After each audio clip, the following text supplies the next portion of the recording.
네, 안녕하십니까. 최근 한국의 뛰어난 원자력 발전에 대해 전 세계적으로 관심이 많습니다. 하지만 미국이 이에 대해 제재를 가함과 동시에 한국의 원자력 수출에 제동을 걸면서 자동차와 반도체에 이어 이제 한국에게 강점이 있는 수출 산업을 포위하려고 하는 것이 아니냐는 우려가 나오고 있습니다. 그런데 이 시점에서 유럽의 국가 중 하나인 폴란드가 최대 45조 원이나 계약을 하자 미국에서는 뭔가 일이 잘못되는 것인가 전전긍긍하는 모습을 보여줍니다. 하지만 이미 실력으로 인정받는 한국의 원자력을 맡기는 버거워 보입니다. 현재 미국은 한국에게 한미 원자력 동맹을 맺고 전 세계 수주를 함께 해나가자고 제안을 해오고 있습니다. 이는 미국의 입장이 많이 반영된 상황이죠. 최근 원전 수주와 관련해 러시아와 중국이 처가 공세를 펼치며 개발도상국을 중심으로 수주를 받고 있는 상황입니다. 지난번 이집트 원전 수주에서도 한국에서 수주를 받긴 했으나 러시아가 수주에 한국에게 건설을 맡긴 것으로 판단됩니다. 상황이 이렇다 보니 미국은 중국과 러시아의 확장을 막아야 한다는 취지로 원전 분야에서 한국과 한 팀을 이뤄야 한다고 주장해 던전 분야에서 한국과 한 팀을 이뤄야 한다고 주장했죠. 실제 미 의회에서 팀 USA가 출범되었으며 한국, 폴란드, 사우디 등을 포함하자고 했습니다. 사실 미국은 한동안 원자력 발전에 관심이 적었습니다. 최근 트렌드에 맞게 친환경 에너지 산업이 곽광을 받으며 그 위치가 많이 내려간 상황이었죠. 실제 미국 내의 원전 시설의 절반 이상을 건설하고 담당했던 웨스팅하우스는 이런 흐름에 밀려 부도위기까지 밀렸던 적이 있습니다. 그런데 최근 들어 러시아 사태를 빌미로 에너지 공급에 문제가 생기면서 원자력 발전에 대한 미국 내 긍정적 여론이 다시 올라오게 됩니다. 미국 정치권에서는 이런 상황을 적극 활용해 원자력 발전을 미국이 다시 주도해야 한다고 하며 팀 USA를 만들기로 한 것이죠. 그런데 이 방식에 문제가 있는 것이 평등한 관계의 팀이 아니라 미국이 수주를 하면 나머지는 하청을 받는 식으로 진행을 한다는 것입니다. 그런데 이런 방식을 한국의 업계 전문가들은 크게 우려하고 있는 상황입니다. 사실 이런 방식의 진행은 한국에게는 그다지 이윤이 남지도 않으며 자칫 건설 등에서 문제가 발생해 잘못되는 경우 그 책임을 전부 건설한 한국이 가져가야 하는 상황이 펼쳐질 수 있다는 것입니다. 실제로 한국이 단독으로 수주를 해왔고 그럴 만한 능력도 충분한데 미국이 중간에 끼어들어 팀이라는 이유로 중간에서 이익을 가져가려는 것으로 보이는 것이죠. 그래서 한국은 이 원전 분야만큼은 방해받지 않고 단독 수주를 진행하기를 원하고 있는 것입니다. 사실 한국이 가지고 있는 기술이 세계 최고의 기술력이기도 하죠. 미국이 굳이 들어올 이유는 한국의 입장에서는 없는 것입니다. 그러다 보니 최근 폴란드에서 원자력 발전을 수주하려고 하는 상황에서 문제가 발생하게 됩니다. 한국은 폴란드의 원전 수주 산업을 한국에서 단독 진행하기 위해 입찰했는데 미국이 중간에서 이상한 일을 하게 됩니다. 지난 25일 미국 워싱턴 DC에 방문한 폴란드 부총리는 원전 수주와 관련해 미국이 가져가는 것이 유력하다고 언급한 것이죠. 사실 이전까지 폴란드 원전 전문가들은 미국형 원전보다는 아무래도 한국형을 선호한다는 의견을 내비치고 있었습니다. 이는 세계 최고 수준의 기술과 이후에 발생하는 문제들에 대한 처리 등에서 한국이 가장 합리적이라는 것이었죠. 하지만 원전 문제는 이권이 개입되며 미국 정부의 압박이 있던 것으로 보인다고 전해집니다. 한국은 아쉽지만 어쩔 수 없다고 생각할 수밖에 없었습니다. 폴란드가 그렇게 선택을 했고 그 상대방이 미국이라 더욱 그렇죠. 폴란드의 입장도 난처한 것이 사실입니다. 원전을 넘어 폴란드에 여러 가지 군사적 도움을 주고 있는 것이 미국이기 때문에 미 정부가 요구하는 것을 쉽게 넘길 수 없는 상황입니다. 현재 러시아의 압박이 서방으로 향하는 상황에서 나토의 최전선에 있는 폴란드는 자국의 국방력을 높이는 차원에서도 미국의 지원이 절실할 수밖에 없습니다. 물론 현재 한국과도 많은 수의 방산 계약이 이루어지고 있는 폴란드이지만 미국의 직접적인 지원은 다른 영역에 문제가 되는 것이죠. 이렇다 보니 폴란드는 미국의 눈치를 볼 수밖에 없는데 팀 USA에 가담시켜버리기까지 하니 난감한 상황이 된 것입니다. 상황이 이렇게 흘러가는데 미국의 원전에 대한 의지는 오히려 더 강해 보이는 양상을 드러냅니다. 그 망해가던 웨스팅하우스에서 한국에게 원전에 관한 원천 기술을 사용하지 말라고 소송을 걸어왔기 때문이죠.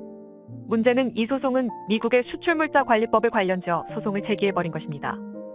만약 여기서 웨스팅하우스가 승소한다면 이제 미국 정부 차원에서 한국의 원전 수출을 망해가던 웨스팅하우스가 소송을 갑자기 건 것은 아마도 미국 정부의 입김이 있을 수밖에 없다고 판단이 되는 것이기도 하죠. 그런데 이렇게 한국이 미국의 독단적인 행동으로 인해 돌파구를 찾으려고 할 때 재미있는 일이 발생하며 한국에 힘을 실어주는 모습이 등장합니다. 바로 폴란드에서 한국과 직접 원전 수출에 대해서 다시 MOU를 맺은 것입니다. 이 금액은 적어도 10조 원 이상, 많게는 45조 원에 육박할 것으로 발표되었죠. 이는 폴란드 퐁트노프에 들어갈 원전 2에서 4기로 한국의 APR-1400이 건설됨을 발표한 것입니다.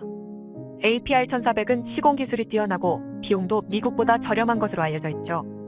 폴란드 부총리는 퐁트노프에 있는 화력발전소가 철거 후 한국의 원전이 들어서게 될 것이라 발표했습니다.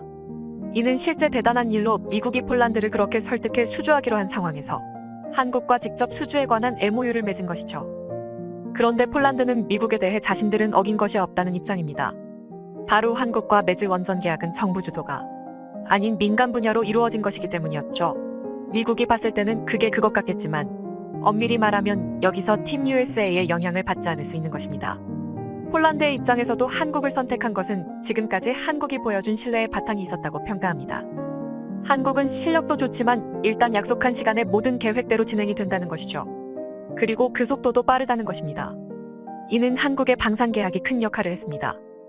폴란드는 지난 7월 한국의 K 전차, K9 자주포, FA-50 경공격기 등 총 148억 달러 규모의 무기를 발주할 예정이라고 발표했으며 지난달에는 다연장 로켓 천무 288문을 구매하기로 했습니다. 원래 폴란드도 미국에서 하이마스 HIMARS 다연장 로켓 500문을 도입하려고 했으나 인도에 몇 년이 걸린다는 답변에 단념했었죠.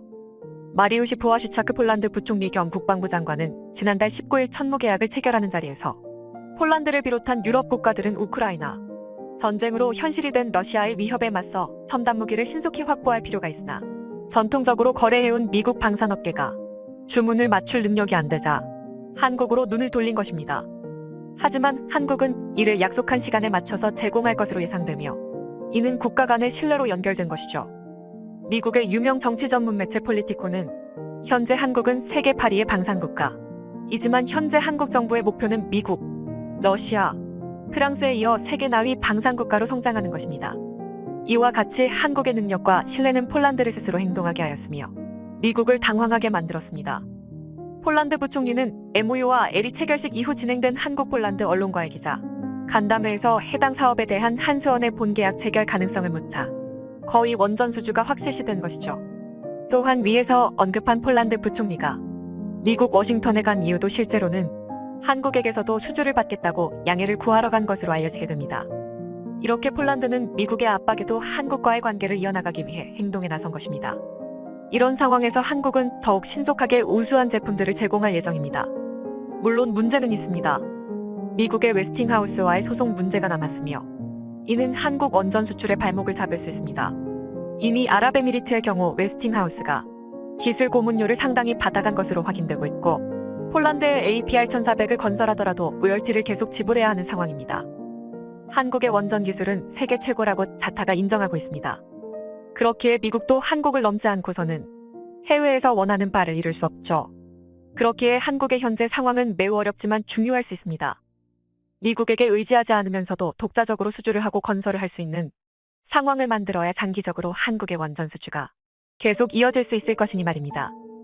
그리고 이번 폴란드가 보여준 협력 및 강화는 지금까지 한국이 그들에게 보여준 행동의 결과라고 해석되며 이를 유럽 전역에서 바라보고 있기에 한국의 진출이 더욱 빛을 낼 것으로 보입니다.